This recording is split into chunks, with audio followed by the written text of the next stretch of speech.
வணக்கம். அனைத்து பல்கலைக்கழக மாணவர்கள் வவுனியா மாவட்டத்தில் ரசாயனவியல் பாடத்தில் இம்முறை சக்தி இயலும் மின் ரசாயனம் பேப்பர் பார்க்க போகிறோம். இதில் 25 MCQம் ஒரு ஸ்ட்ரக்சரும் ஒரு எஸ்ஏ பாட்டும் இருக்குது. எஸ்ஏல ஒரு பகுதி. முதலாவது கேள்வியை பார்ப்போம். 2 SO2 gas plus O2 gas 2 SO3 gas பற்றிய தொடர்புகளில் சரியான தொடர்பு யாதாகும்? முதல்ல தெரிய வேணும் தகன வெப்ப செயல்முறைகள் எல்லாம் புறவெப்ப தாக்கம்னு சொல்லி கைட்ல கொடுத்துருக்கு. அப்ப இது ஓட்டோட தாக்கம் நடக்கிற தாக்கம் என்றபடியா தகன செயல்முறை டெல்டா H மைனஸ் ஆக இருக்கணும். அதாவது டெல்டா H லெஸ் தேன் 0. அடுத்தது டெல்டா S பற்றி பார்க்க வேணும். 2 minus 2 plus 1 minus 1. அப்போ டெல்டா எஸ் வந்து லெஸ் தேன் 0. அப்போ இதை வச்சுக்கொண்டு நாங்கள் விடையில தட்டி கொண்டு போகலாம். முதலாவது விட மூன்றாவது விட இந்த ரெண்டுல ஏதாவது ஒன்று தான் பெறப்போகுது. இனி பார்க்க வேணும் உயர் வெப்பநிலைகளில் வந்து புறவெப்ப தாக்கங்கள் பின்னோக்கி நகரும், தாழ் வெப்பநிலைகளில் முன்னோக்கி நகரும். அதை வச்சுக்கொண்டு பார்த்தீங்கன்னா முதலாவதுல உயர் வெப்பநிலையில் தாக்கம் சுயமாக நிகழும்னு சொன்னால் அது போல புறவெப்ப தாக்கம் தானே உயர் வெப்பநிலைகள்ல தாக்கம் சுயாதீனமற்றது. அடுத்த மூன்றாவதுல பார்த்தீங்கன்னா தாழ் வெப்பநிலையில் தாக்கம் சுயாதீனமாக நிகழும். அப்ப புறவெப்ப தாக்கம் என்றதால T குறைய தாக்கம் முன்னோக்கி நகரும். அப்ப சுயாதீனத்தன்மை கூடுதல்னு சொல்ல போறோம் டெல்டா G.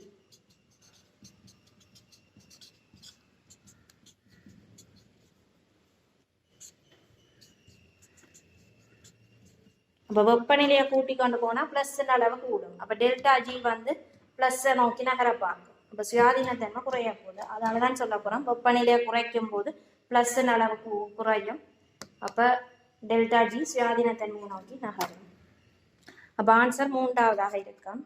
அடுத்த கேள்வி H2O லிக்விட் அரோ H2O கேஸ் எனும் தாக்க தொகுதியின் சம்பந்தப்பட்ட கூற்றுகளில் தவறான கூற்று.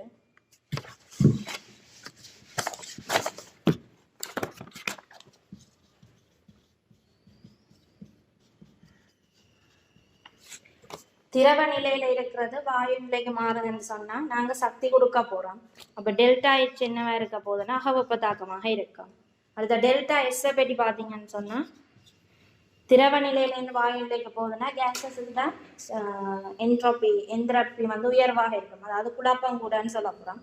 அப்ப என்ட்ரோபி மாற்றமும் இங்க பிளஸ் ஆக இருக்க போகுது. அப்ப முதலாவது பாருங்க இது ஒரு அகவெப்ப செயற்பாடாகமெண்டா சரி எழுதியிருக்கலாம். ரெண்டாவது சூழலின் வெப்ப உள்ளுரை அதிகரிக்கின்றது. சூழல்ல வெப்ப உள்ளுரை அதிகரிக்கின்றது என்ற கூற்று வந்து சரியா அப்படியான்னு பார்க்கணும். தொகுதியின் டெல்டா H தான் கூடுது. சூழல் ரெண்டாவது தொகுதியின் வெப்ப உள்ளுரை அதிகரிக்கின்றது. தொகுதியின் வெப்ப உள்ளுரை அதிகரிக்கிறதுனா சரி டெல்டா H பிளஸ் அப்ப கூடுது. மூன்றாவது சூழலின் delta S less than greater than 0 ஆக காணப்படும். சூழல்ல டெல்டா S பிளஸ் என்று சொல்லப்படுது. சூழலுக்கு டெல்டா S பிளஸ் இல்லை, தொகுதிக்கு தான் டெல்டா S பிளஸ். ஓகே, அப்ப மூன்றாவது கூற்று வந்து பிழையாக வரப்போகுது. நாலாவது தொகுதியின் டெல்டா S பிளஸ் என்று வந்திருக்கு. தொகுதியின் டெல்டா S பிளஸ் என்ற கூற்று சரி. திரவ நிலையில இருந்து வாயு நிலைக்கு போறபடியா குழப்பம் அதிகரிக்குது, எந்திரப்பி அதிகரிக்குது. அப்ப எந்திரப்பி மாற்றம் நேராக இருக்கு. அஞ்சாவது உயர் வெப்பநிலையில் தாக்கம் சுயமாக நிகழும். அகவெப்ப தாக்கங்களுக்கு வெப்பநிலையை கூட்டினா அதாவது உயர் வெப்பநிலைகளை தாக்கம் முன்னோக்கி நகரும். அப்ப இதுக்கு ஆன்சர் வந்து தவறான கூற்றுன்னு கேட்டபடியா மூன்றாவது கொடுக்க போறீங்க. சூழண்ட எந்திரப்பி மாற்றம் பிளஸ் ஆக இருக்காது, தொகுதிக்கு தான் எந்திரப்பி மாற்றம் பிளஸ் ஆக இருக்கும். அப்ப ஆன்சர் 3. அடுத்த மூன்றாவது கேள்வி CO2 case H2O liquid CH3OH liquid என்பவற்றை நியம தோன்றல் வெப்ப உள்ளுரை முறையே -395 பெருமானங்கள் தந்திருக்கு. மெதனோட நியம தகன வெப்ப உள்ளுரை மாற்றம் கேட்டிருக்கு. அப்ப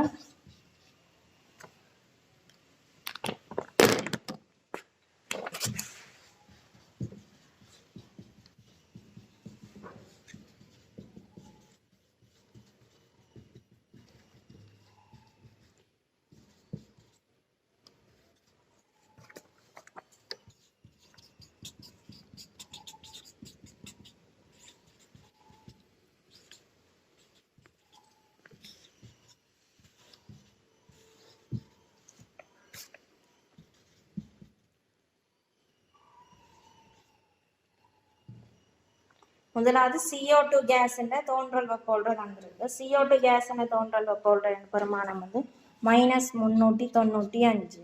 MCQன்றதால யூனிட் போட வேண்டிய தேவை இல்லை. அடுத்து 2 H2O லிக்விட் எங்களுக்கு ஒன்றுன தோன்றல் வெப்போல்றதான் -288. அப்போ 2 2ஆல பெருக்க போறீங்க. அடுத்த CH3OH தோன்றல் வெப்போல்ற -295. அப்ப எசுவண்ட விதிப்படி -295 plus delta H theta C சமன் -395 பிளஸ் 2 தர -288. இப்போ சுருக்கினீங்கன்னு சொன்னால் டெல்டா H தீட்டா C வந்து -676 கிலோ ஜூல் மோல் -1 வரும். இப்போ ஆன்சர் வந்து 2ஆவதா இருக்கு. சுருக்கிறது வந்து உங்களுடைய இல்லைன்னா அப்போ சமன்பாடுக்கு சரி. முதல்ல பேலன்ஸ் பண்ண வேணும். பேலன்ஸ் பண்ணும்போது பார்க்கணும் தோன்றல் வெப்போல்ற ஒரு மூலுக்கு தான் பார்க்க போறீங்க. அப்போ இவரை ஒன்றா வச்சுக்கொண்டு மெட்டாக்களுக்கு பின்னத்துலையும் போடலாம். இந்த எனர்ஜெட்டிக்ஸ் பாடத்துல மட்டும் நாங்கள் பின்னத்துல போடுறது சரியா இருக்கும். இங்கே 3 எண்கள் 2, இங்கே 2. இப்போ 2 அப்படியா தான் இங்கே நாங்கள் என்ன செஞ்சினாங்கன்னா -288 தர 2. இந்த ஒரு மோலுக்கு தான் கிலோ ஜூல் மோல் -1. ஒரு மூலுக்கான தோன்றல் வெப்போல்ற -288னா 2 மூலுக்கு 2ஆல பிரிக்கிறீங்க. O2 கேஸுக்கு போட வேண்டிய தேவை இல்லையே. இங்கேயும் O2 தான், இங்கேயும் O2 தான். சுயாதீனமானதப்ப. ஓகே, அடுத்த 4ஆவதுக்கு CH3COOH லிக்விடின் தோன்றல் வெப்போல்ற மாற்றத்தை நேரில் முறையில் கணிப்பதற்கு பின்வருவனவற்றில் எது தேவையற்றது? இப்போ இங்கே கேட்டிருக்கிற வந்து ஆல்கஹோலுக்கு, அங்கே கார்பாக்சிலிக் அமிலம். ரெண்டும் கிட்டத்தட்ட ஒரே மாதிரியான தாக்கம் தான் நடக்க போகுது. முதலாவது CO2 கேஸின் தோன்றல் வெப்போல்ற மாற்றம் கேட்டிருக்கு. பார்ப்போம்.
தோன்றல் வெப்போல்ற மாற்றத்தை நேரில் முறையில் கணிப்பதற்கு அப்போ டெல்டா HF CH3COOH கணிக்க போறீங்கன்னு சொன்னால் இதில் தகன வெப்போல்ற தேவை CH3COOH.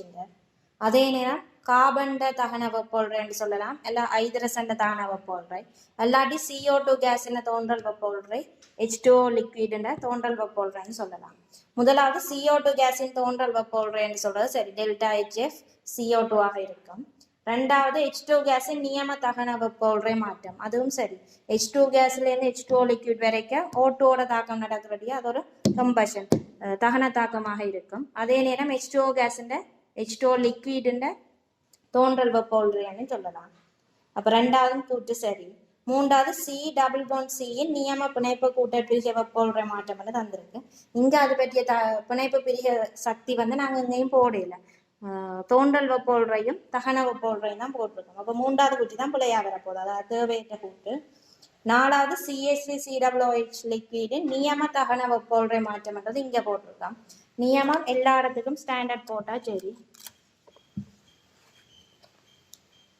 அப்போ நாலாவதும் சரி. அஞ்சாவது கார்பன் சாலிட் கிராஃபைட்டின் நியம தகன வெப்போல்றை மாற்றம் கேட்டிருக்கு சொல்லியிருக்கு, அதுவும் சரி. கார்பன் தகன வெப்போல்ற மாற்றம் என்று சொன்னா என்ன, CO2 கேஸ் தோன்றல் வெப்போல்ற என்ன, ரெண்டும் சமனாக இருக்கும். அப்போ இதில் தேவையற்றது எதுன்னு பார்த்தா C∪C என்றதுதான் தேவையற்றது. பிணைப்பு பிரிகை வெப்போல்ற நாங்கள் இங்கே எங்கேயுமே இன்க்ளூட் பண்ணல. தோன்றல் வெப்போல்றையும் தகன வெப்போல்றையும் தான் சேர்த்துருக்கோம். அப்போ ஆன்சர் வந்து மூன்றாவதாக இருக்கும், தேவையற்றது. அடுத்தது அஞ்சாவது கேள்வி. வெள்ளியத்தின் பிரதிருப்ப வடிவமாகிய சாம்பல் SN ஆனது 13 பாய்சிக்கு குறைந்த வெப்பநிலையில் அதன் மற்றொரு பிரதிருப்ப வடிவமாகிய வெள்ளை SN உருவாகக்கூடியது. கீழே 2 நேம் தோன்றல் வெப்ப உரையும் அதே நேரம் என்ட்ராப்பியும் தந்திருக்கு. 12 பாய்சி வெப்பநிலையில் வெள்ளை SN ஆனது சாம்பல் SN ஆக மாற்றத்தின் கிப்ஸின் சுயாதீன சக்தி கேட்டிருக்கு.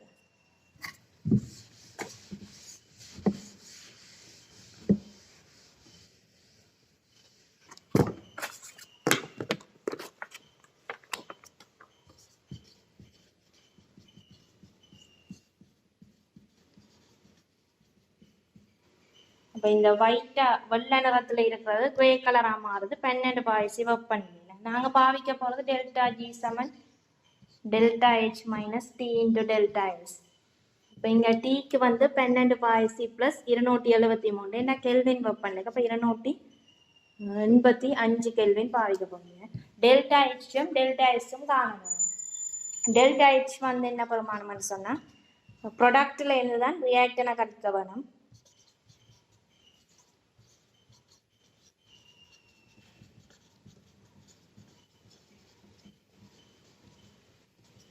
விளைவினுடையது வந்து -2.09 மைனஸ் 0 இருக்கும். -2.09 கிலோ ஜூல் மோல் -1 அப்படியே ஒன்று இங்கே போடுவோம். Kilo joule mole -1 minus 285 kelvin தர டெல்டா S இனி கணிக்க வேணும். 44.1 மைனஸ் 51.4 அப்போ -7.3 ஜூல் கெல்வின் -1 மோல் -1. யூனிட் கவனமாக இருக்கணும். இங்கே ஜூல் இங்கே கிலோ ஜூல். அப்போ ஒன்றில் கிலோ ஜூல் ரெண்டையும் மாற்ற வேணும், எல்லாத்தையும் ரெண்டையும் ஜூலுக்கு மாற்றணும். இங்கே கொடுக்கப்பட்ட ஆன்சர் படி எல்லாத்தையும் ஜூலுக்கு தான் மாற்றிருக்கு. 7.3 ஜூல் கெல்வின் -1 மோல் -1. அப்போ இது ஜூலில் இருக்கிறபடியே நாங்கள் என்ன செய்யலாம், இதையும் ஜூலுக்கு மாற்றினா 1000ஆல் பெருக்குவீங்க. -285 தர 7.3. இப்போ சுருக்கல் தேவையில்லை. இதில் அதில் பார்த்தீங்கன்னா 3வது விடையை தட்டலாம், 12 போட்டிருக்கு. அதே நேரம் 2வது விடையும் தட்டலாம், 12 போட்டிருக்கு. பாய்சியில் போடுறையில் கெல்வின் தனி வெப்பநிலையில் போடணும். அதில் 1வது 5வது 4வதுல பார்த்தா 5வதுல 298 கெல்வின். அப்போ அதுவும் கூட 1வதுலையும் 4வதுலையும் பார்த்தீங்கன்னா 1வதுல 7.3 நேரடியாக பிரதியிடலாம். இதை என்ன செய்யணும்னா 1000ஆல் பிரித்து தான் அங்கே போட வேண்டி இருக்கும். கிலோ ஜூலில் கொடுக்குறோம்டா. இல்லை ஜூலில் கொடுக்க போறீங்களா 4வது விடமாதிரி 2090 மைனஸ் 285 தர -7.3 போடணுமே. இதில் மைனஸ் வந்துருக்கு. ஓகே, அப்போ ஆன்சர் வந்து 4வதாக இருக்கும். 6வது கதை பின்வருவனவற்றில் கடத்துதிறன் கூடிய சேர்வை எது? கடத்துதிறன் பார்க்க போறீங்கன்னா அயன்கள் எண்ணிக்கையை வச்சுக்கொண்டு தீர்மானிக்க போறோம். அப்போ அயன் சேர்வுகள் பங்கீட்டு வரை சேர்வுகள்னு பார்த்தா அயன் சேர்வுகள் இதில் உதாரணமாக NaCl தந்திருக்கு. Na+Cl- முற்றாக பிரியும்.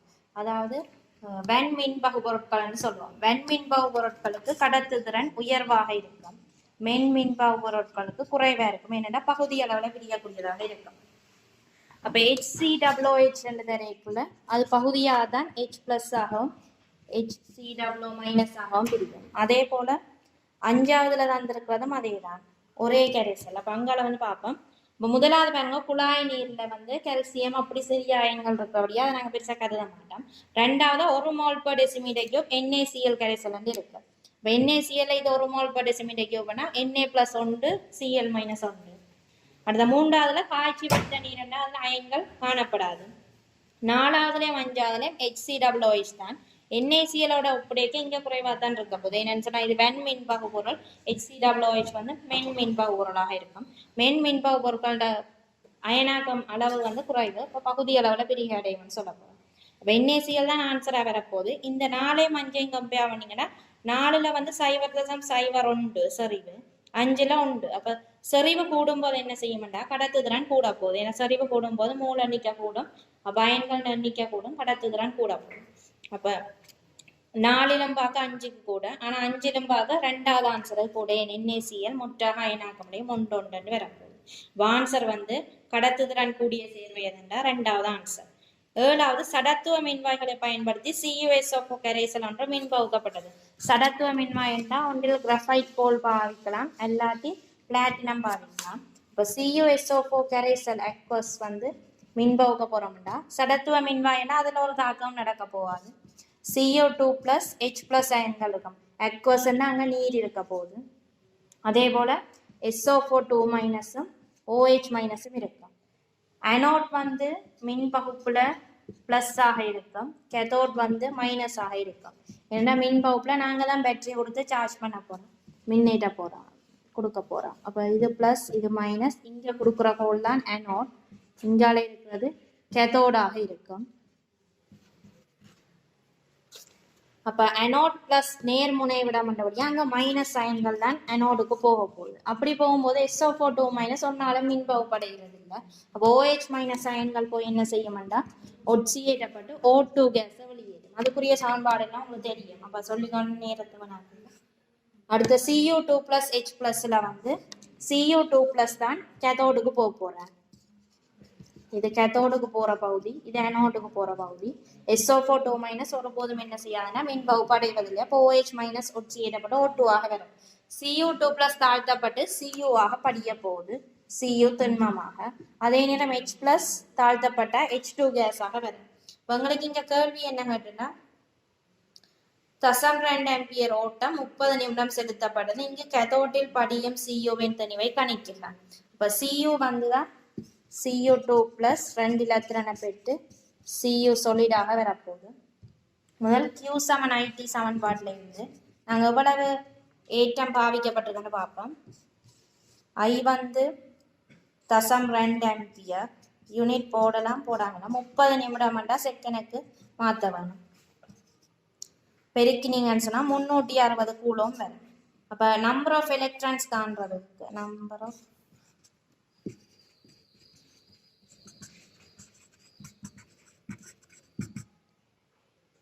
360 கூலோம், அதாவது 96,500 கூலோம் மோல் மைனஸ் 1 பிரிப்பீங்க. இது என்னன்னு சொல்லுவோம்னா ஃபெரடே இந்த மாறிலின்னு சொல்லலாம். ஒரு மோல் இலத்திரன்கள் கொண்டுள்ள ஏற்றம். அப்ப மொத்த ஏற்றத்தை ஒரு மோல் கொண்டுள்ள இலத்திரன் ஏற்றத்தால பிரிச்சிங்கன்னா எத்தனை இலத்திரன் மோல் இருக்குன்னு வரும். 36,996,950 வரும். இவ்வளவு மோல் இலத்திரன் இருக்க போகுது.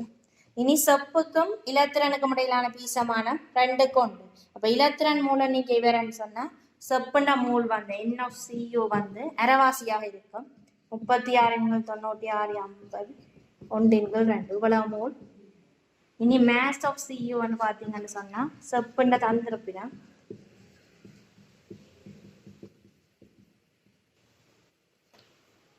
Cu வந்து 64 பெருக்கினீங்கன்னா அவ்வளவு கிராம் வரும். ஆன்சர் வந்து 0.12 கிராம் பெருக்கி எடுத்தா சரியான ஆன்சர் வரும். 0.12 கிராம். ஓகே, அப்ப இதுல என்னத்தை கவனிக்கணும்னா CuSO4 நீரம் இருக்குது. அப்ப H plus OH மைனஸ் அயன்கள் இருக்கு. Cu2 plus SO4 2 மைனஸ் இருக்கு. மின்பகுப்புல வந்து நேர்முனை விடத்துக்கு அனோடும் மறைமுனை முடிவுக்கு கேத்தோடும் கொடுக்கப்படும். அப்ப அனோட் வந்து பிளஸ் ஏற்றம் கொண்டபடியா மறையேற்றப்பட்ட அயன்கள் தான் அனோட நோக்கி போகும், கேத்தோடுக்கு நேரேற்றப்பட்ட அயன்கள் போகும். Cu2 பிளஸ் வந்து Cu ஆக தாழ்த்தப்படும். H பிளஸ் இங்க தாழ்த்தப்படாது. இந்த H பிளஸுக்கு 0 தாழ்த்தேற்றம் வரும். Cu2 பிளஸுக்கு பிளஸ்ல இருக்கும். ஓகே, அப்ப 360 கூலோம் வரும். எவ்வளவு இலத்திரன் மூல் இருக்குன்னு பார்க்கணும்னா ஒரு மூல் இலத்திரனால பிரிக்க வேணும். 96,500 கூலோம் மோல் மைனஸ் 1 இலத்திரண்ட மூல எண்ணிக்கை வரும். பிறகு இலத்திரண்ட மூல எண்ணிக்கை தெரியுமான்னு சொன்னா செப்பு எவ்வளவு வந்து அரைவாசி மூலாக இருக்கும், பெரையால பெருக்கிறோம்.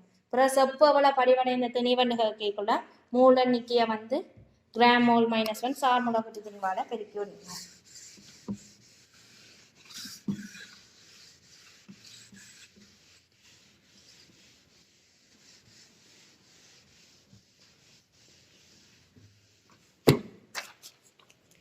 எட்டாவது, கீழே தரப்பட்ட மின் ரசாயன கலத்தின் 25 பாயசியில் மின்னழுத்த வேறுபாடு கலத்தாக்கம் முறையே தந்திருக்கு. அதை வச்சுக்கொண்டு ஈட்டீட்டா செல்லையும் செல் ரியாக்ஷனும் கண்டுபிடிக்கணும்.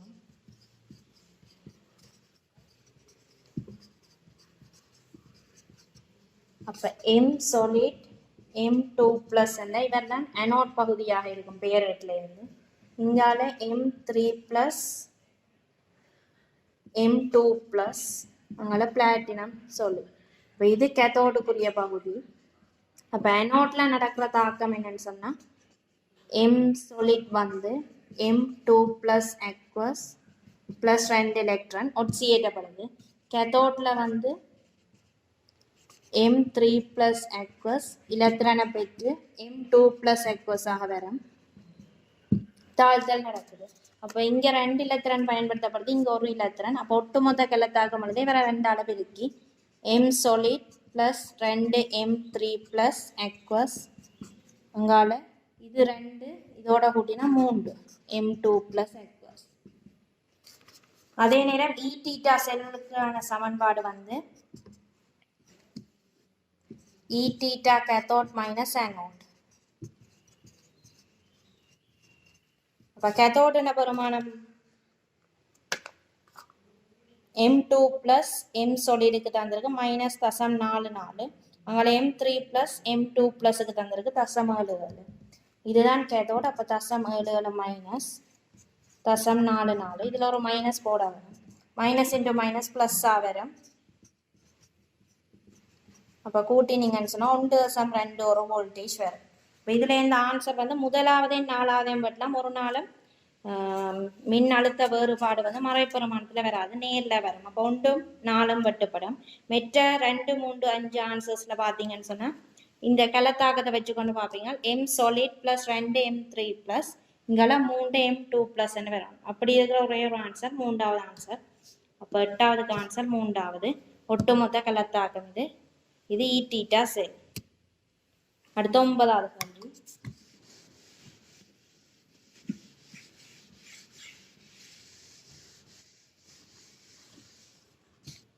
25 பாயசீலம் 6 அமுக்கத்திலும் 12 கிராம் கார்பன் கிராஃபைட் ஒட்சிசனூடாக பூரணமற்ற தகனத்தின் போது கார்பன் மோனாக்சைடு கேஸினதும் CO2 கேஸினதும் கலவையினை தந்தது. இதன் போது வெளிவிடப்பட்ட வெப்பம் 324.25 கிலோ ஜூல்.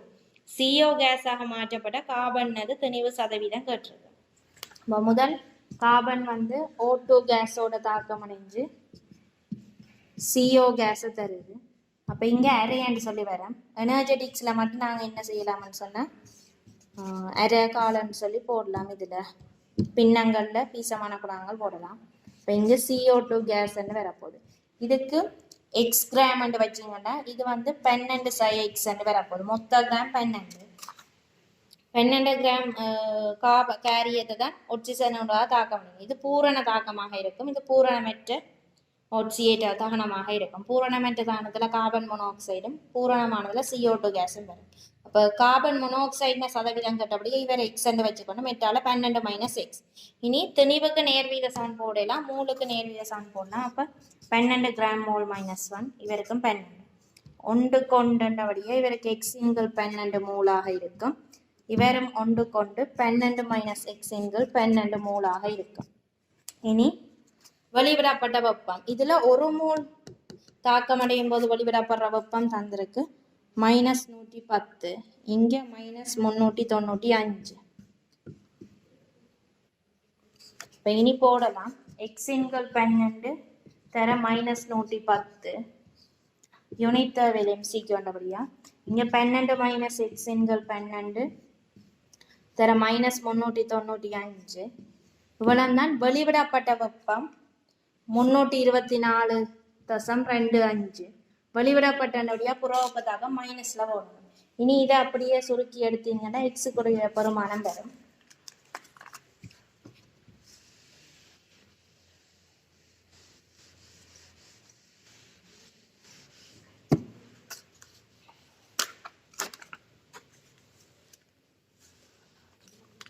எக்ஸ் வந்து 70.75 தர 12 285 கிராம். சுருக்க நேரம் இருக்கும். இனி என்னன்னா திணிவு சதவீதம் கேட்டபடியா எக்ஸின்கள் 12 தர 100 வீதம் போடப்படும். எக்ஸுக்கு பதிலாக 70.75 தர 12 285 முழுவதெண்கள் 12 தர 100. அப்போ இந்த 12 இந்த 12 பட்டினா 70.75 285 தர 100 வீதம் அது வர சுருக்கினா 24.8 வீதம் வந்து வரும். அப்போ அன்னலவாக்கம் செஞ்சு நாங்கள் 25 வீதமாக எடுக்கலாம். ஆன்சர் வந்து 3வது 25 வீதமாக இருக்கும். அடுத்த 10வது இரு தாக்கங்கள் நியம மின்வாய் அழுத்தங்கள் கீழே தரப்பட்டுள்ளது. கீழ்வரும் இருவழி விகாரத்துக்கான நியம மின்வாய் அழுத்தம் கேட்டிருக்கு. அப்ப 2 தாக்கத்தில இருந்தும் ஒன்றுல இருந்து ஒன்று கழிக்க கீழே அந்த இருவழி விகார தாக்கம் வரும். அப்ப மின்னழுத்த வேறுபாட்டையும் நாங்கள் கழிச்சு போடலாம். முதலாவது தாக்கத்தில இருந்து 2வது தாக்கத்தை கழிப்போம். அப்ப Cu plus electron minus Cu2 plus minus electron, அங்கால Cu மைனஸ் Cu பிளஸ். இனி பார்க்கலாம், இங்கேயும் ஒரு Cu பிளஸ், அங்காலையும் ஒரு Cu பிளஸ், இங்கால கொண்டு வந்தா 2 Cu பிளஸ் சொல்லி வரேன். இந்த Cu2 பிளஸ் அங்கால கொண்டு போனா பிளஸ் Cu2 பிளஸ் வரும். எலக்ட்ரான் வெட்டுப்படும். அப்ப இப்ப ஒன்றுல இந்த 2 கழிச்சு வாரதுதான் எங்களுக்கு தந்த இருவழி விகார தாக்கமாக இருக்க போகுது. இப்ப முதலாவது இந்த ஈட்டால இருந்து கழிச்சிங்கன்னு சொன்னா 5.2 வோல்டேஜ் மைனஸ் 0.16 வோல்டேஜ் 0.36 வோல்டேஜாக இருக்கும். பிளஸ் கொடுக்க வேணும். அப்ப இதுல கழிச்சு போட்டு நேரடியா வழியா போடலாம். இதுல தந்த கீழ்வரும் இருவழி விகாரத்துக்கான நியம மின்வாய் அழுத்த வேண்டிய 2 Cu பிளஸ், இங்கால Cu solid plus Cu2 plus aqueous, இங்கால அக்வஸ். கேள்வியில மாறி தந்திருக்க போல Cu2 பிளஸ் என்று வர வேணும். ஓகே, 0.36 வோல்டேஜ் பிளஸ் ஆக இருக்கும், மைனஸ் வராது. 11வது கேள்வி, M2 plus aqueous plus 2 electron M solid. அடுத்து X2 solid plus 2 electron 2X minus aqueous minus 0.76 voltage, இங்க பிளஸ் 1.07 வோல்டேஜ்.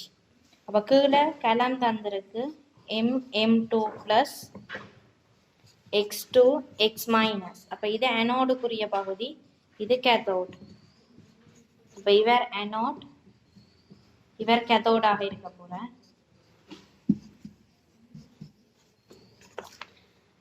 X அக்வஸ் ஒட்சியேற்றம் அடைந்ததுண்டா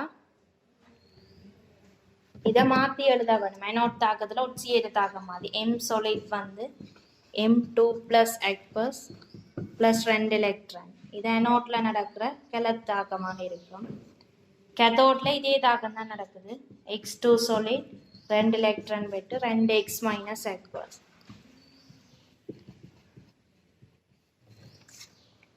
இப்போ முதலாவது X அக்வஸ் ஒட்சியேற்றம் அடைந்ததுன்னு சொன்னா புல X வந்து தாழ்த்தப்படுது.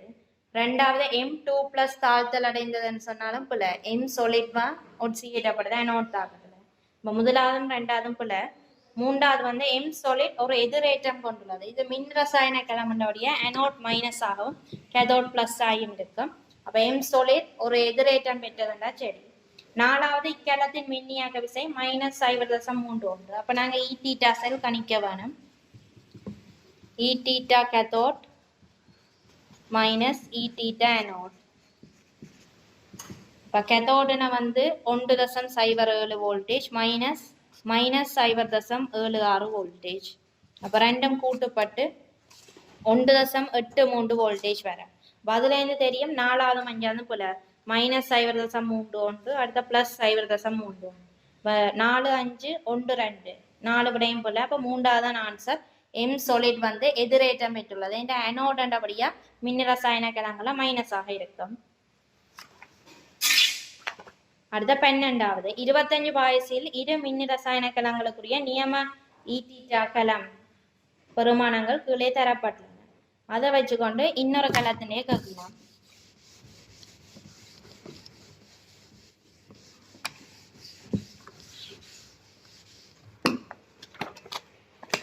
அப்ப முதலாவதுல A அங்கால B, அடுத்ததுல C B என்று இருக்கு.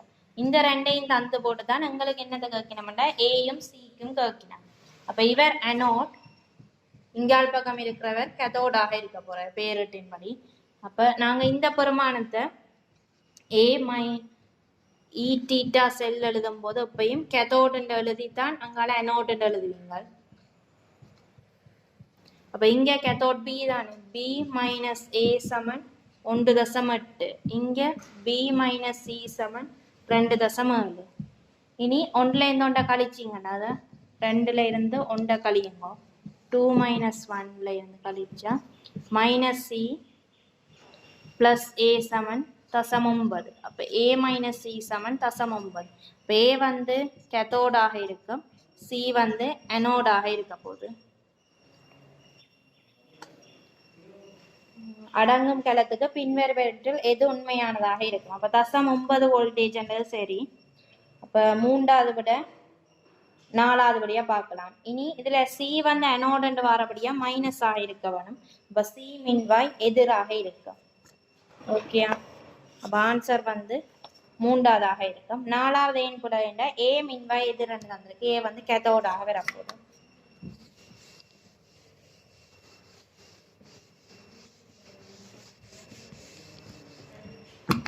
பதிமூன்றாவது மின்பகுப்பின் போது அனோட்டில் ஏற்படும் தாக்கத்துக்கான உதாரணம். மின்பகுப்புல அனோடண்டா மின்பகுப்புல அனோட்ல வந்து பிளஸ் ஆக இருக்கும். அப்போ மைனஸ் அயன்கள் தான் அங்கே நோக்கி வருவினோம். அதே போல இங்க ஆக்சிடேஷன் தாக்கம் தான் நடக்க வேண்டும். அப்போ முதலாவது பார்த்தீங்கன்னா H2O வந்து H பிளஸ் OH மைனஸ் பிரிகிறது அயனாக்கம். அது ஒட்சியேட்டம் இல்லை, தாழ்த்தலும் இல்லை, அப்போ வராது. ரெண்டாவது Na பிளஸும் Cl மைனஸும் சேர்ந்து NaCl உருவாகிறதும் ஒட்சியேட்டம் இல்லை, தாழ்த்தலும் இல்லை, வராது. மூன்றாவதுல Fe2 பிளஸ் இப்படி போட்டிருக்கு. Fe2 பிளஸ் வந்து மைனஸ் எலக்ட்ரான், இங்கால Fe3 பிளஸ். அப்போ இந்த மைனஸ் எலக்ட்ரானை அங்கால மாற்றி எழுதினீங்கன்னா பிளஸ் எலக்ட்ரான். இது வந்து என்ன வருதுன்னா ஆக்சிடேஷன் ரியாக்ஷன் சரி, ஆனால் நேர்முனை விடத்துல வந்து மறையேற்றப்பட்ட அயன்கள் தான் வரணும். அப்போ இந்த ப்ளஸ்ஸில் கோல்ல வந்து அனோட் கோல்ல வந்து Fe2 பிளஸ் வந்து தாக்கம் அடைஞ்சு Fe3 பிளஸ் ஆக்சிடேற்றப்படுறதுக்கான சான்ஸ் குறைவு. அப்படி நடக்காது. என்ன நேரேற்றப்பட்ட அயன்ல நேரேற்றம் பெறாது, தள்ளுப்படும். அதனால இந்த தாக்கம் சரி, ஆனால் இந்த கூற்று பொருத்தம் இல்லை. அடுத்த 4வது Na பிளஸ் எலக்ட்ரானை பெற்று சோடியமாக வாரது ஒரு தாழ்த்தல் தாக்கம். அப்போ 4வது பிள்ளையின் ஒட்சியேற்ற தாக்கம் தான் அனோட்ல நடக்கும். அப்போ இதுல மேற்கூறிய எதுவும் என்றதான் ஆன்சராக வரப்போகுது. 14வது பின்வரும் எந்த மின்பகுப்பில் மின்வாய்கள் எதிலும் வாயு விளைவு பெறப்பட மாட்டாது? இப்போ வாயு விளைவு கேஸ் வராத எதுன்னு கேட்டா முதலாவது கார்பன் மின்வாய்களை பயன்படுத்தி Na2SO4. இப்போ Na2SO4ல கார்பன் மின்வாயின சடத்துவ மின்வாய் தாக்கம் இல்லை. Na பிளஸ் H பிளஸும் இங்கால SO4 2 மைனஸ் OH மைனஸ், இவை ரெண்டு பேரும் ஒருபோதும் நீர்க்கரைசல் நிலையில மின்பகுப்பு அடையாது. அப்போ H பிளஸ்லேருந்து தாழ்த்தப்பட்ட H2 கேஸ் வரலாம், OH மைனஸ்லேருந்து O2 கேஸ் வரலாம். அப்போ முதலாவதுல கேஸ் வாரதுக்கான சந்தர்ப்பம் ரெண்டு மின்வாய்கள்லையும் இருக்கு. அப்போ அது முதலாவது சரியாக வர வாயு விளைவு பெறப்படும். ரெண்டாவது பிளாட்டினம் மின்வாய்களை பயன்படுத்தி CuSO4 நீர்க்கரைசலை மின்பகுத்தல். பிளாட்டினம் மின்வாயும் ஒரு சடத்துவ மின்வாய். CuSO4 இதே போலதான் வரப்போகுது.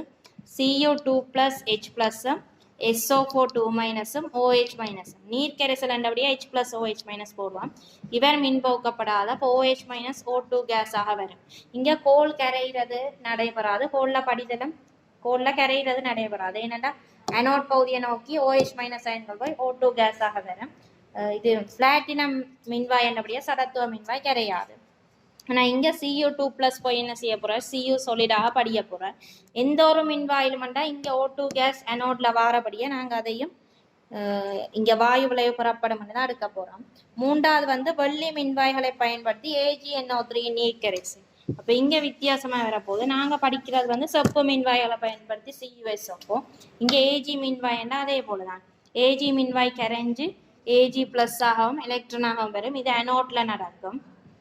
கேத்தோட்ல இந்த Ag பிளஸ் வந்து எலக்ட்ரானை பெற்று Ag சொலிடாக படியும். அப்போ இங்கே ஒருபோதும் என்ன செய்யாதுன்னு சொன்னால் வாயு விளைவு பெறதுக்கு சான்ஸ் இல்லை. H பிளஸ் OH மைனஸ் என்பாக கோல் கரைகிறதும் படிவடைகிறதும் தான் இங்கே நடக்க போகுது. CuSO4 மின்வாய் CuSO4 கரைசலை வந்து செப்பு மின்வாயிலால மின்பகுக்கிறது போல தான் இதுவும் நடக்க போகுது. அப்போ மூன்றாவது ஆன்சராக வரப்போது வாயு விளைவு ஒருபோதும் பெறப்படாது. அதாவது ரெண்டு மின்வாய்கள்லையும் வாயு விளைவு வராது. நாலாவது கார்பன் மின்வாய்களை பயன்படுத்தி K2SO4. அப்போ K plus H plus SO4 2 minus OH minus. SO4 2 minus K plus வராது. இதுல இந்த H2 கேஸும் OH மைனஸ்ல இந்த O2 கேஸும் அனோட் பகுதியில் கேத்தோட் பகுதியில் கேஸஸ் வெளியேறும். அந்த பிளாட்டினம் மின்வாய்களை பயன்படுத்தி HgNO3 ட்வைஸ் நீர்க்கரைசல் Hg2 பிளஸும் இருக்கும், H பிளஸும் இருக்கும்.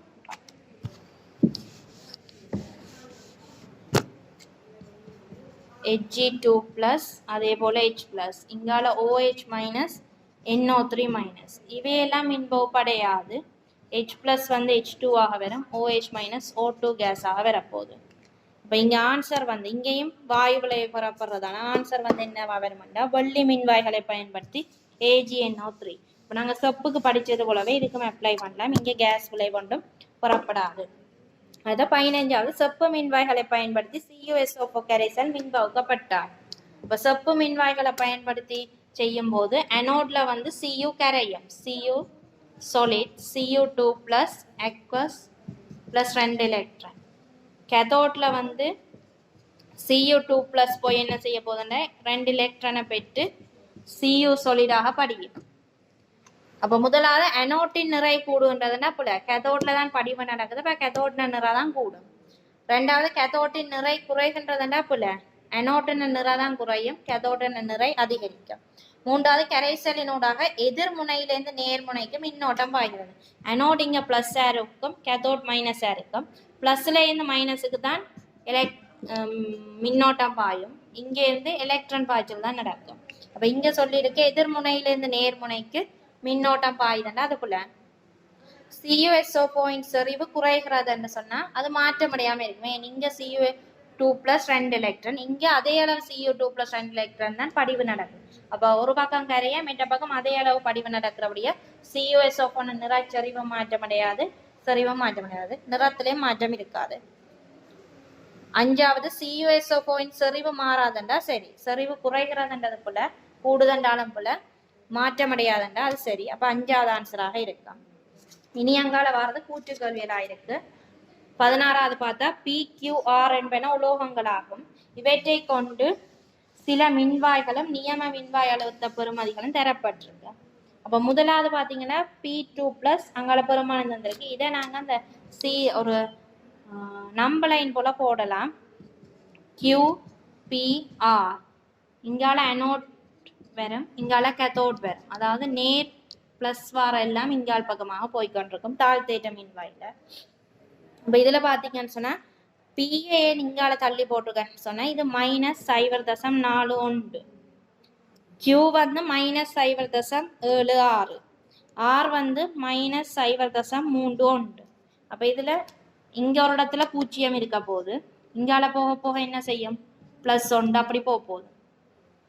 அப்ப RPQ ஓடர்ல வர -0.31, -0.41, -0.76. அப்ப இங்க இவர் வந்து அனோடாக மட்டும்தான் பாவிக்கப்படுவார். இவர் போத் அனோட் ஆகவும் பாவிக்கப்படும், கேத்தோடாகவும் பாவிக்கப்படும். இங்கால இருக்கிற R வந்து என்னவா பாவிக்கப்படுவாருன்னா கேத்தோட் தான். அப்ப இந்த 3 மின் வாய்களை பயன்படுத்தி 3 வகையான மின்கலங்கள் அமைக்கலாம். P, Q, Q, R, P, R சொல்லி இது கேள்வியில் செஞ்சு பார்த்துருப்பீங்க. இப்போ இதுல வந்து P எப்போதும் Q வந்து எப்பயும் அனோட், R வந்து எப்பவும் கேதோட். ஆனா P வந்து ஒரு இவரோட சேர்க்க கேதோடாகவும் ஆரோட சேர்க்க அனோடாகவும் செயற்படுவேன். அப்ப மேலுள்ள தரவுகளின் அடிப்படையில் 3 வேறுபட்ட நியமக்கலங்கள் தயாரிக்கப்படுகின்றன. இக்கலங்கள் பற்றிய பின்வரும் கூற்றுகள் சரியானது. R உலோகம் பயன்படுத்தும் மின்வாய் எப்போதும் கேதோடாகவே செயற்படும் என்றா சரி. Q உலோகம் பயன்படுத்தும் மின்வாய் வந்து எப்போதும் அனோடாக தொழிற்படும் என்றா சரி. அப்ப A கூற்று B கூற்று சரி. C வந்து R solid R2 plus R2 பிளஸும் அங்கால வந்து Q2 plus Q வந்து வருது. அப்ப இது என்னதுன்னா அனோட்டுக்குரிய பகுதி, இது கேதோட்டுக்குரிய பகுதி. அப்ப இங்க பார்க்கணும் நீங்கள் R வந்து எப்போதும் கேதோடா தான் செயற்படும், அனோடா வந்து Q வந்து என்ன செய்யாது மாறி வராது. அப்ப அந்த கிளமே பிள்ளையன்றபடியா அந்த கூற்று பிள்ளையா வரப்போதும். கிளம் இவற்றில் கூடிய மின்னியக்க விசையுடையது. பெருமானங்களை நீங்க கழிச்சு பார்த்தா கூடிய மின்னியக்க விசையா வரும். ஆனா இப்படி ஒரு கிளம் இருக்கிறதுக்கு சாத்தியம் இல்லை, அனோட் கேதோட் மாறி வராது. அப்ப C கூற்று பிள்ளை. D வந்து Q2 plus நீர் கரைசலினுள் P solid இட்டு Q-வை இடம்பெயர்க்கலாம். Q வந்து ஒட்சியேற்றப்படுவர் Q2 plus ஆகும். அப்ப நாங்க Q2 plus நீர் கரைசலுக்கு எழுதி காட்டுவோம். Q வந்து Q2 plus 2 எலக்ட்ரானாக வரும். அங்கால P solid வந்து P2 plus எலக்ட்ரானை பெற்று P solid ஆக வரும். இதுதான் ரெண்டையும் கியூவும் பியும் சேர்ந்து நடக்கிறதாக்கும். இது அனோடில் கரைகிறதும் கெதோடில் படிவடைகிறதும் நடக்க போகுது. அப்போ Q2+ கொண்ட இந்த நீர் கரைசலுக்குள்ள பிஐ இட்டு கியூவை இடம்பெயர்க்கலாம்டா போல பிஏ உள்ளுக்குள்ள போட்டீங்கன்னு சொன்னா P2+ தான் பியாக மாற இத்தனைக்குமே தவிர பி சாலிட் ரிவர்ஸா தாக்கம் நடக்க முடியாது. அப்படின்னு சொன்னா என்ன செய்யணும்னா நீங்க மின் பகுப்பு செய்ய தான் மாறி நடக்கும். பி சாலிட் P2+ ஆகிறோம்னா மின் பகுப்புல நடக்கும். இங்க மின் ரசாயன கலத்துல நடைபெறாது. இப்போ Q2+ கரைசலுக்கு பிஏ போட்டா மாற்றம் ஒன்றும் நிகழாது. அதாவது தாக்கம் வந்து எப்படி நடக்கும்னா கியூல இந்த Q2+ உருவாகுமே தவிர Q2+ கியூவாக தாழ்த்தப்பட்டு வராது. அப்ப டி கூட்டு புல அதாவது இப்படி சொல்லலாம் கியூவாக மாற்றம் அடையாது. அப்ப ஏபி சரி சிடி புல முதலாவது ஆன்சர் வரும். 17வது சில நியம தாழ்த்தல் மின்னழுத்தங்கள் பின்வருமாறு. அதையும் இப்படி ஒரு கிராஃப்லயே நாங்க நம்பலைன் மாதிரி போடலாம்.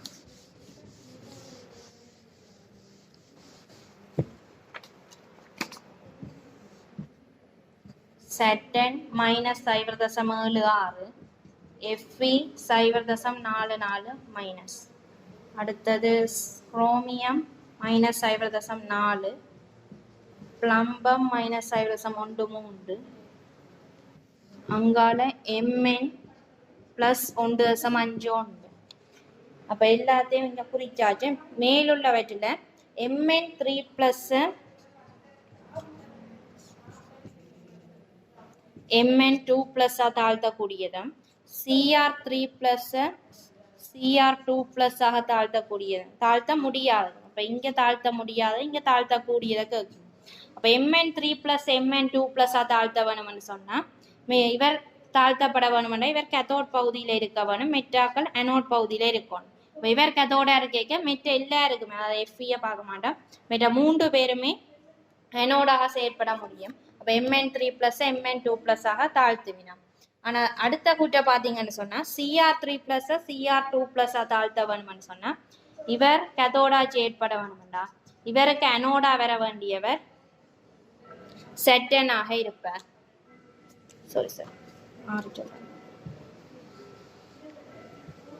Cr3+ Cr2+ தாழ்த்த முடியாததுண்டா இவரை தாழ்த்த வேணும்னு சொன்னா Fe அல்லது செட்டனை பாவிக்கலாம்.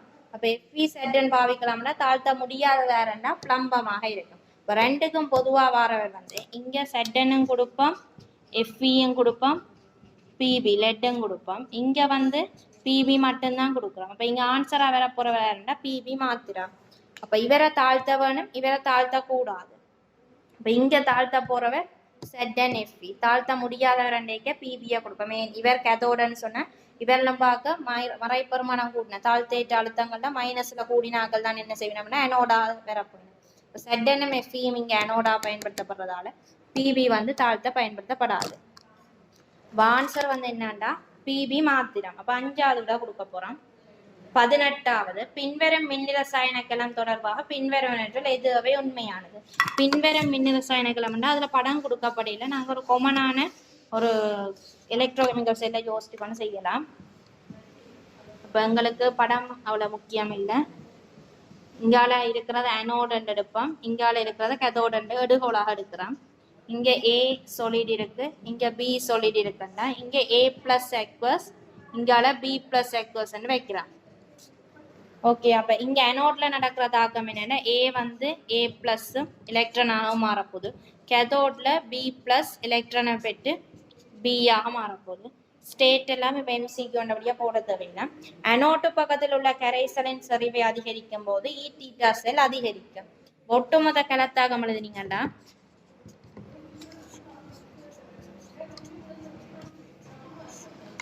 அனோட்டு பக்க கரைசல்ண்டா A+ செறிவை கூட்டினீங்கன்னு சொன்னா பின்னோக்கி தாக்கம் நகரும். பின்னோக்கி நடந்தா ஈட்டீட்டா செல் வந்து குறைய போகுது, இ செல் குறைய போகுது. அதிகரிக்கும் என்ற கூற்று பிழை. பி வந்து அனோட்டு பக்கத்தில் உள்ள கரைசலின் செறிவை அதிகரிக்கும் போது இ செல் குறையும்டா சரி. இந்த கரைசல்ல செறிவை கூட்டினீங்கன்னு சொன்னா தாக்கம் பின்னோக்கி நகரும். பின்னோக்கி நகர்ந்தா என்ன செய்யும்னா இ செல் வந்து குறைவடைய போகுது. சி வந்து தொகுதியின் வெப்பநிலையை குறைக்கும் போது இ செல் அதிகரிக்கும். கலத்தாக்கங்கள் எல்லாமே ΔH- ஆக இருக்கும், அதாவது புரோப தாக்கங்கள். புரோப தாக்கங்களுக்கு வெப்பநிலையை குறைச்சாதான் தாக்கம் முன்னோக்கி நகரும். இப்போ மூன்றாவதுல வெப்பநிலையை குறைக்கும் போது முன்னோக்கி நகரம் இ தீட்டா செல் வந்து அதிகரிக்க போகுது. டி வந்து தொகுதியின் வெப்பநிலையை அதிகரிக்கும் போது இ தீட்டா செல் அதிகரிக்கும்டா பிள்ளை. இப்போ பியும் சியும் சரி, ஏயும் டியும் பிள்ளை. இப்போ ஆன்சர் வந்து 2 இருக்கும். 19வது எக்ஸ் y ஆகிய உலோக மின்வாய்களுடைய நியம நிபந்தனைகளின் கீழ் காணப்படுகின்ற ஒரு மின் ரசாயன கலம் ஒன்றை கருதுக.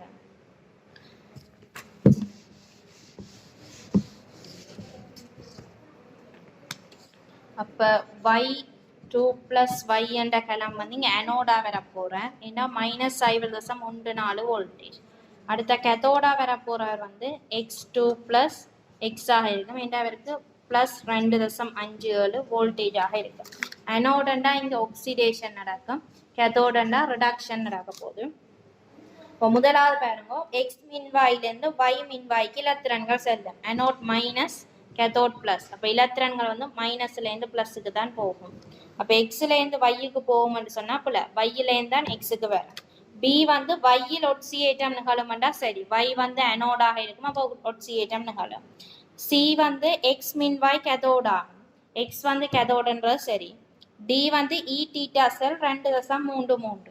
அப்போ இ தீட்டா செல் வந்து இ தீட்டா கேத்தோட் மைனஸ் அனோடாக இருக்கும். அப்போ கேத்தோடன பெருமானம் 2.57 மைனஸ் -0.14. அப்போ கூட்டினீங்கன்னு சொன்ன என்ன வரும்டா +2.71 வோல்டேஜ்னு வரும். அப்போ ஆன்சர் வந்து டிஎம் பிள்ளையாக இருக்கும்.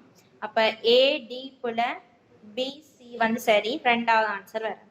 20வது சில நியம தாழ்த்தல் மின்னழுத்தங்கள் வருமாறு 1 mol/dm NaBr கரைசல் மின் பகுப்பில் பெறப்படும் விளைவுகள் எவை என்று கேட்டிருக்கோம். அப்ப NaBr அங்க Na+H+, Br- அங்கால OH- இருக்க போகுது. அப்ப இங்க Na+ வந்து தாக்க முடியாது, இவர் கேத்தோட் பகுதிக்கு போவார், அதாவது மைனஸ் பக்கத்துக்கு மின் பகுப்பு. இவர் அனோட் பகுதிக்கு போவார், அதாவது பிளஸ் பகுதிக்கு. இப்ப இங்க Br- OH- தாழ்த்தேற்ற மின் வாய்ப்பு மறையில கூட வருக, அவர் தான் அனோட்ல வர போறார் Br-. அப்ப இங்க வந்து Br- என்ன செய்ய போறாருன்னா Br2 லிக்விட் ஆக வரும், H+ வந்து H2 கேஸ் ஆக வரும். அப்ப இங்க NaBr கரைசல் மின் பகுப்புல சோடியம் பெறப்படும்னா படுவுல, அது டவுன் கிளத்துல மட்டும்தான் பெறப்படும். அதே நேரம் H2 பெறப்படும் என்று சொன்னா சரி, H+ வந்து தாழ்த்தப்பட்ட H2 கேஸ் ஆக வரும். அதே நேரம் Br- Br2 லிக்விட் ஆக வரும், கேஸ் ஆக வரும். கேஸ் ஆன்னு சொல்லலாம், எதுன்னு தெரியல. ஆனா Br2 போட்டபடியா சிஎம் சரி. O2 வரமெண்டா அப்பல OH- வராது, Br- வரும். என்ன அனோடுன்னு சொல்லும் போது இங்கால் பக்கம் அனோட், இது 0ண்டா இங்க மைனஸ் பெருமானங்கள், இங்க பிளஸ் பெருமானம். இது Br- குறியதுண்டா இங்கதான் OH- குறிய. அப்ப அனோடாக இங்க செயற்பட போறவர் Br- ஆக இருக்கும். அதே நேரம் நாங்க செறிவை வச்சுக்கொண்டு சொல்லலாம், NaBrக்கு செறிவு கூடவா இருக்கும், இவருக்கு 1/10⁷. அப்ப ஒப்பீட்டு ரீதியில குறைவு.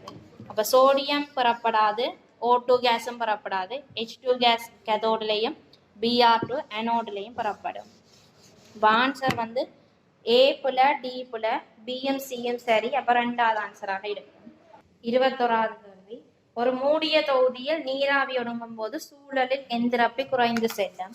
நீராவி என்ன H2O கேஸ், ஒடுங்குதுன்னு சொன்னா H2O லிக்விடாக வருது.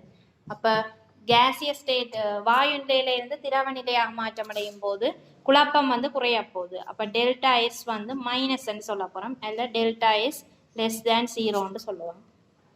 அப்ப தொகுதியில தான் குழப்பம் குறையுதே தவிர சூழல்ல குழப்பம் அதிகரிக்கும். இப்ப மூடிய தொகுதியில் என்று சொல்லிக்க, மூடிய தொகுதி என்றைக்க சடம் வந்து பரிமாற்றம் அடையாது, ஆனா சக்தி வந்து எனர்ஜி டிரான்ஸ்பர் வந்து நடந்து கொண்டு இருக்கும். இப்போ சக்தி பரிமாற்றம் இருக்கிறபடியா இங்க இழக்கப்படுற சக்தி வந்து சூழலுக்கு வழங்கப்படும்.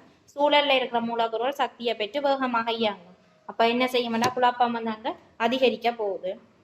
அப்ப சூழலில் எந்திரப்பி குறைந்து செல்லும்னா புல சக்தி வெளியேற்றத்தால எனர்ஜி வெளியேற்றப்படும். அது மூடிய தொகுதி. தனிமைப்பட்ட தொகுதின்னு சொன்னாதான் எனர்ஜியும் பரிமாற்றப்படாது, மெட்டரும் பரிமாற்றப்படாது. ஆனா இங்க சக்தி பரிமாற்றம் இருக்குது. இப்ப குழப்பம் அதிகரிக்கும் வெளியில போனா. இது நாங்க எழுதினது வந்து தொகுதிக்கு. சூழல்ல வந்து சக்தி வழியில போக வெப்பநிலை கூடும், குழப்பம் கூடும், மூலக்கூறல் வேகமாக இயங்கும். அப்ப அந்த கூற்று பிழை. தொகுதியினால் வெளிவிடப்படும் வெப்பத்தின் மூலம் சூழலில் உள்ள துணிக்கைகளின் வெப்ப இயக்கம் அதிகரிக்கும் என்றா சரி. இப்ப முதலாவது கூற்று பிழை, ரெண்டாவது சரி என்றா நாலாவது ஆன்சர். 22வது கால்சியம் கார்பனேட் சொல்லிடானது அறை வெப்பநிலையில் கால்சியம் ஆக்சைடாக பிரிகை அடையாத போதிலும் வெப்பநிலையை அதிகரிக்க செய்வதன் மூலம் அதனை பிரிகை அடைய செய்யலாம். கால்சியம் கார்பனேட்ல வெப்ப பிரிகை கால்சியம் ஆக்சைடு பிளஸ் CO2 ஆக இருக்கும். இது ஒரு அகவெப்ப தாக்கமாக இருக்கும். என்ன நாங்க தான் சக்தியை கொடுத்து அவரை வெப்ப பிரிகைக்கு உள்ளாக்குறோம். அப்ப சாதாரணமா எங்கட ரூம் டெம்பரேச்சர் அறை வெப்பநிலையில இந்த தாக்கம் நிகழாது. இருந்தா கடல்ல சுண்ணாம்புகள் இருக்காது. இப்ப கால்சியம் கார்பனேட்ல பிரிகை அறை வெப்பநிலை நடக்காது. ஆனா டெல்டா H பிளஸ் படியா வெப்பநிலையை கூட்ட தாக்கம் என்ன செய்யும்னா முன்னோக்கி நகரும். வெப்பநிலையை அதிகரிக்க செய்வதன் மூலம் பிரிகை அடைய செய்யலாம்னா சரி. அடுத்த வெப்பநிலையை அதிகரிக்க செய்வதன் மூலம் ஒரு தாக்கத்தின் ஜிப்ஸ் சக்தி மாற்றம் எப்போதும் மறையை பெற செய்யப்படலாம்டா பிள்ள. எப்பவுமே டெல்டா ஜிய பிளஸ் கொண்டலாம் என்று சொல்ல முடியாது. ஏண்டா புறவெப்ப தாக்கங்கள்னா கதை வேறையாக இருக்கும். இப்ப டெல்டா எஸ்க்கு பிளஸ் பெருமானம்டா பிளஸ் இன்டு மைனஸ் மைனஸ் ஆக இருக்கும். அப்ப நீங்க டெம்பரேச்சரை கூட்ட கூட மைனஸின் அளவு கூடும். டெல்டா ஜி வந்து மறை பெருமானத்துல அதிகரிக்கும், சுயாதீனத்தன்மை கூடும். தற்செயல டெல்டா எஸ் வந்து மைனஸ் ஆக இருக்கும்டா மைனஸ் இன்டு மைனஸ் பிளஸ் ஆகும். பிளஸ் சொன்ன என்ன செய்ய வேணும்டா வெப்பநிலையை குறைச்சாதான் முன்னோக்கி தாக்கம் நகரும். வெப்பநிலையை குறைச்சாதான் பிளஸ் அளவு குறையும், இவர் அதிகரிப்பார். அப்ப எப்போதும் மறை பெற செய்யப்படலாம்னா அந்த கூற்றுப்புல. அப்ப முதலாவது சரி, ரெண்டாவது பிள்ளைண்டா ஆன்சர் மூன்றாவதாக இருக்கும். இனி 23வது யாதாயினும் ஒரு சேர்வையின் நியம ஆக்க வெப்போலுரை அச்சேர்வையின் நியம தகன வெப்போலுரைக்கு சமன்.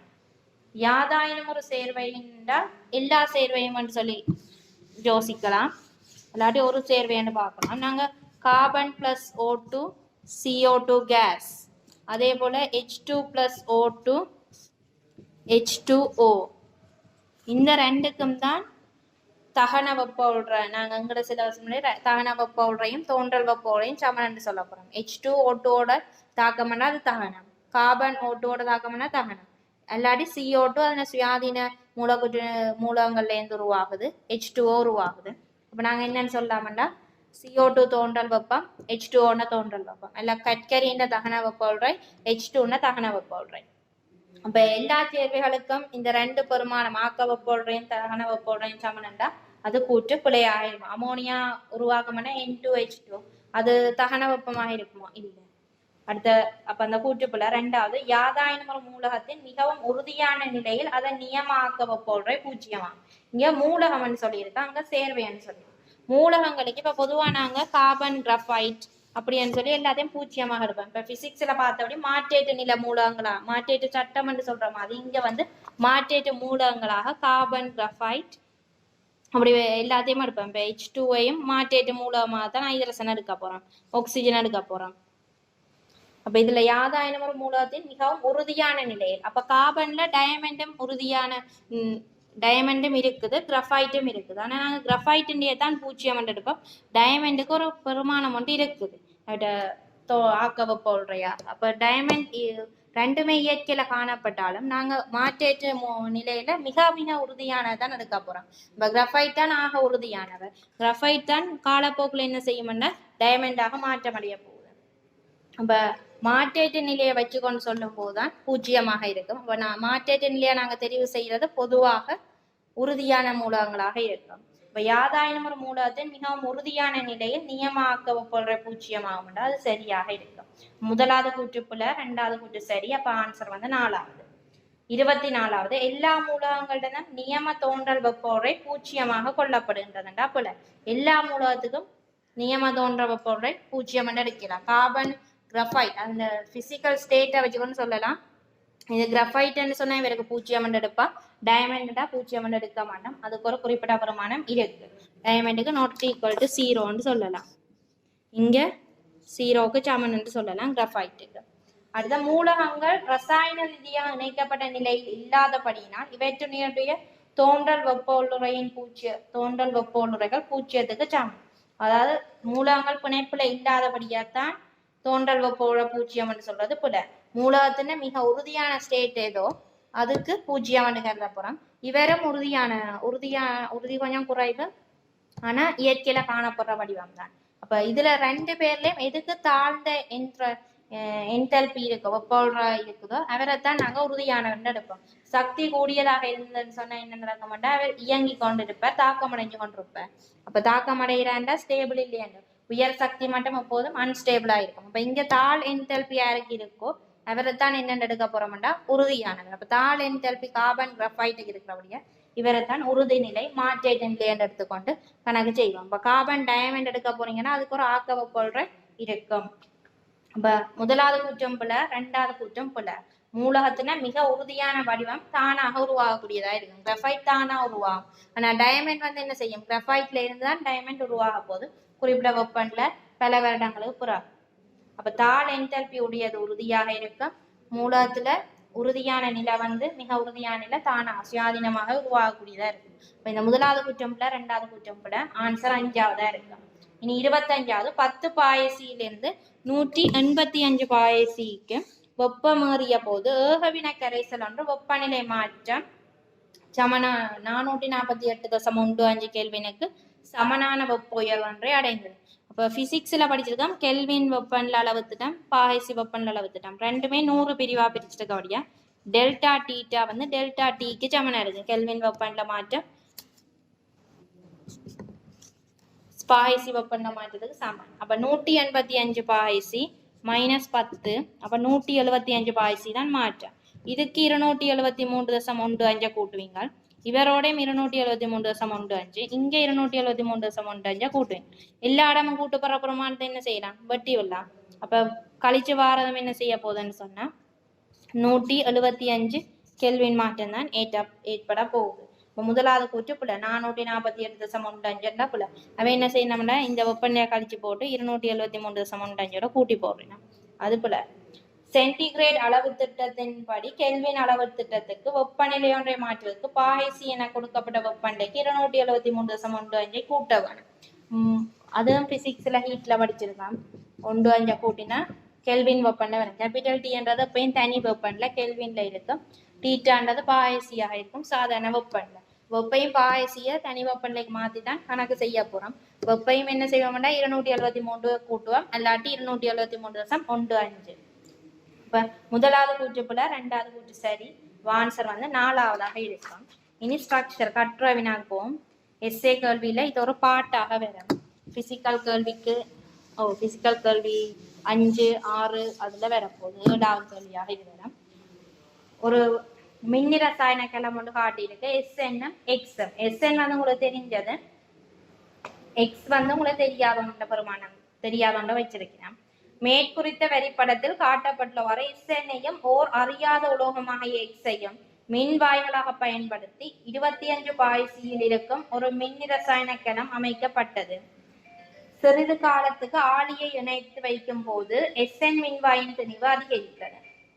அப்ப SN மின்வாயின திணிவு அதிகரிப்பு நடக்குதுன்னு சொன்னா என்ன அர்த்தம்னா SN2+ வந்து இலத்திரனை பெற்று SN சொலிடாக வருது, படிவு நடக்குது. இந்த படிவு என்ன தாழ்த்தலாக இருக்கிறபடியே இது கேத்தோட்ல நடக்க போகுது. இப்ப கேத்தோட் தாக்கம் தான் SN2+ ஆக இருக்கும். அப்ப காரணங்கள் தந்து அனோட்டையும் கேத்தோட்டையும் இனங்கான்கண்டா கேத்தோட் வந்து SN ஆக இருக்க போது, அனோட் வந்து என்னது மெட்டவர் X ஆக இருக்க போகுது. அப்ப என்னென்ன வேறமெண்டா X solid வந்து X3+ aqueous plus 3 எலக்ட்ரான் வரப்போது ஒட்சியேற்றப்பட்டு X3+ அண்டேக்குள்ள என்னண்டா XNO3 thrice வந்திருக்கு அந்த படத்துல. அப்ப என்ன NO3 மைனஸ் Xக்கு 3+ இருந்திருக்க, அதனாலதான் X3+ aqueous 3 எலக்ட்ரானும் போட்டிருக்கான். அனோட்ல ஒட்சியேற்றல் நடக்குது, கேத்தோட்ல தாழ்த்தல் நடக்குது. அப்ப முதலாவதுக்கு அனோட் கேத்தோட் இனங்காண்கன்னா அனோட் வந்து எக்ஸா இருக்கும், கேத்தோட் வந்து SN ஆக இருக்கும். ஒரு இந்த படத்துல பாத்தீங்கன்னா முன்னுக்கு எழுதினது கேத்தோடாக இருக்கு, அங்கால எழுதினா அனோடாக இருக்கு. ரிசோர்ஸ் புக்ல அனோட் கேத்தோட முறையோட பாவிச்சிருக்கேன். நீங்க மாறி பாவிச்சாலும் பிரச்சனை இல்லை. ரெண்டாவது எக்ஸின் ஒட்சியேட்ட நிலையை இனங்காண்டு மேற்குறித்த கலத்துக்கு அரை தாக்கங்களை எழுதுகண்டா இங்க எழுதியாச்சு அனோட் கேத்தோடுக்கு அரை தாக்கங்கள். நீ அடுத்த என்ன கேட்டிருக்கேன்னா எக்ஸின் ஒட்சியேட்டன்ல கேட்டிருக்க, எக்ஸுக்கு +3 ஆக இருக்கும் ஒட்சியேட்ட நிலை. அடுத்த மூன்றாவது இலத்திரன்கள் பாயும் திசையை காட்டுக. கேத்தோட் வந்து இங்க பிளஸ் ஆக இருக்க போது அனோட் மைனஸ் ஆக இருக்கும். இலத்திரன் அனோட்ல இருந்து கேத்தோடுக்கு பாயும். இலத்திரன் பாய்ச்சல் தான் கேட்டிருக்கோம், மின்னோட்டத்துக்கு கேட்கல. மின்னோட்டம் வேண்டாம் கேத்தோட்ல இருந்து அனோடுக்கு வர இங்க விடுவிக்கப்படுற இலத்திரன்கள் வந்து இங்க போகும், எஸ்எனுக்கு பாவிக்கிறதுக்கு போகும். இப்போ இலத்திரன் பாய்ச்சல் வந்து அனோட்ல இருந்து கேத்தோட் அல்லாட்டி எக்ஸ்ல இருந்து எஸ்எனுக்குன்னு எழுதலாம். நாலாவது 25 பாகை சியில் ஈட்டீட்டா SN2 பிளஸ் கலத்தின மின்னியாக்க விஷயம் தந்தது, எக்ஸின மின்னிய ஈட்டீட்டாவை கேட்டிருக்குது. அப்போ அதுக்கு நீங்க சமன்பாடு எழுதுவீங்க, ஈட்டீட்டா செல் சமன் ஈட்டீட்டா கேத்தோட் மைனஸ் ஈட்டீட்டா அனோடுன்னு சொல்லி. இப்போ ஈட்டீட்டா செல் அவை தந்திருக்கீங்கன்னா பிளஸ் 0.6 வோல்டேஜ், கேத்தோடுன்னா 0.14 வோல்டேஜ். அப்போ இங்கால அனோட எழுத வேண்டியது நீங்க கண்டுபிடிக்கணும். ஈட்டீட்டா அனோட் வந்து மைனஸ் இங்கால ஒன்று தான் ப்ளஸ்ஸாக வந்துடுவார். அப்போ மைனஸ் 0.14 வோல்டேஜ் ப்ளஸ் 0.6 வோல்டேஜ். இங்கே யூனிட்டும் ஸ்டேட்டும் கட்டாயம் ஏன்னு சொன்னால் எஸ்ஏ பாட். அப்போ கவனிப்பினம் ப்ளஸ் 0.6 ப்ளஸ் 0.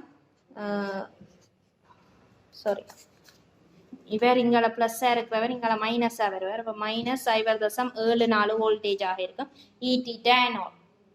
அப்போ x3 பிளஸ் எக்ஸ்ன்ற பெருமானம் யாதுன்னு கேட்டுட்டு அடுத்த அதோட சேர்த்து உமது விடை மேலே இரண்டில் இனங்காணப்பட்ட அரைத்தாக்கங்களுடன் இசைகின்றதா. இப்போ கதோடுக்கு மைனஸ் 0.14, அனோடுக்கு மைனஸ் 0.74 வோல்டேஜ். மறைப்பெருமானம் அனோடுக்கு உயர்வாக இருக்குது. அப்போ சரி, நாங்கள் முன்னுக்கு கேள்வியில பார்த்த மாதிரியே இங்கால கேத்தோட் போவார், இங்கால அனோட் போவார். அப்போ மைனஸ் 0.74 இங்கே வரும், மைனஸ் 0.14 இங்கால வரும். அப்போ இவர் கேத்தோடா பாய்ப்பார், இவர் அனோடா பாய்ப்பார். அனோட ஏரா இருக்க போறோம்னா எக்ஸா இருக்க போறோம். அப்போ அவற்ற பெருமானமும் சரியாக வருது, மறை பெருமானத்தில் அதிகரித்து வர, அதாவது தாழ்த்தேற்றல் பெருமானம்னு சொல்லுவோம். அதாவது மைனஸ்ல ஏன் வரேன்னு இவருக்கு தாழ்த்த விருப்பம் இல்லை, ஒட்சியர் தான் கூட விருப்பம்ன்ற மாதிரி யோசிக்கலாம். அஞ்சாவது கலம் தொழிற்படும் போது நடைபெறும் ஒட்டுமொத்த கலத்தாக்கத்தை எழுதுக. அப்ப ஒட்டுமொத்த கலத்தாக்கம்னா முதல் எழுதினா நாங்க ரெண்டு கூட்டி எழுதினா சரி. அப்ப எக்ஸுக்கு 3 இலத்திரன் விடுவிக்கப்படுது, SN2 பிளஸ் 2 இலத்திரன் பெருக்குது. அப்ப மாத்தி பெருக்குவீங்க, X solid x3 plus aqueous plus 3 electron. அதே போல SN2 பிளஸ் 2 எலக்ட்ரானை பெற்று ஸ்டேட் கட்டாயம் எழுத வேணும் எஸ்ஏ பாட்டனுடைய. இனி என்ன செய்யணும்னா இவரை 3ஆல பெருக்குவீங்க, இவரை 2ஆல பெருக்குவீங்க. பெருக்கினா 2x solid plus 3 SN2 plus aqueous, அங்கால 3 SN solid plus 2 x3 plus aqueous என்று வரப்போகுது. அப்ப இதுதான் ஒட்டுமொத்த கலத்தாக்கமாக இருக்கும். இக்கலத்தில் SN2 பிளஸின் 1 மூல் செலவிடப்படும் போது இலத்திரன்களின் எத்தனை மூல்கள் இடமாற்றப்படும்? 1 மூல் SN2 பிளஸுக்கு 2 மூல் இலத்திரன்கள். இவர் 1 இருக்கைக்கு இவர பீசமான குணம் 2 2 மூல் இலத்திரன்கள் வந்து இடமாற்றல் அடையும். அப்ப 6வதுக்கு 2 மூல் இலத்திரன்களாக இருக்கும். கடைசி 7வது 25 பாய்சியில் 1 மணித்தியாலத்துக்கு கலத்தினூடாக 1 ஆம்பியர் மின்னோட்டம் அனுப்பப்பட்டது. எங்களுக்கு இப்ப தேவையானது இந்த சமன்பாடு மட்டும்தான். வேற விட்டு மெட்டாக்கள் அழிச்சாச்சு. Q சமன் IT ஆக இருக்க போது 1 hour 1 ஆம்பியர் மின்னோட்டம், 1 மணித்தியாலம்னா 3600 செகண்ட். அப்ப 3600 ஆம்பியர் செகண்ட் அல்ல கூலோம்னு சொல்லி கொடுக்கலாம். 1 மணித்தியாலத்துல 60 நிமிஷம், 60 3600 செகண்ட், 3600 கூலோம் மொத்த ஏற்றமாக இருக்கும். அப்ப number of mole of electron, இலத்திரன்கள்ட மூல்கள எண்ணிக்கையை கணிக்க போறீங்கன்னா 3600 கூலோம், அதன்கள் ஒரு மூல் இலத்திரன் ஏற்றம் 96500 கூலோம் மோல் -1. இங்க கீழே தந்திருக்கு பாரடேயின் மாறிலி F சொல்றது அந்த பெருமானம். அப்ப இதை நீங்க அப்படியே 36 965 எழுதலாம், கூலோம் மூலாக இருக்கும். இவ்வளவு இலத்திரன்கள மூல்கள எண்ணிக்கை. அப்ப இலத்திரன் மூல எண்ணிக்கை 36 965. படிவடைஞ்ச SN வந்து SN மூல் வந்து இவற்றை அரைவாசியாக இருக்கும், வேற மூலாக இருக்க போது. இனி வந்து படிவடைஞ்ச மேஸ் ஆஃப் SN solid டிபாசிட்டர் அல்ல படிவடைஞ்சதுன்னு எழுதலாம். 36 965 தர அரை மூல் தர 119 கிராம் மோல் -1. சார் மூல கூட்டத்தனையும் கீழே தந்திருக்கு SNக்கு 119. அப்போ இவ்வளோத்தையும் பெருக்கினீங்கன்னு சொன்னால் உங்களுக்கு ஆன்சர் வந்து 2.219 கிராம் என்று சொல்லி தரேன். இதுதான் SN படிவடைஞ்சதா தெளிவாக இருக்கும். ஓகே, பேப்பர் முடிஞ்சது.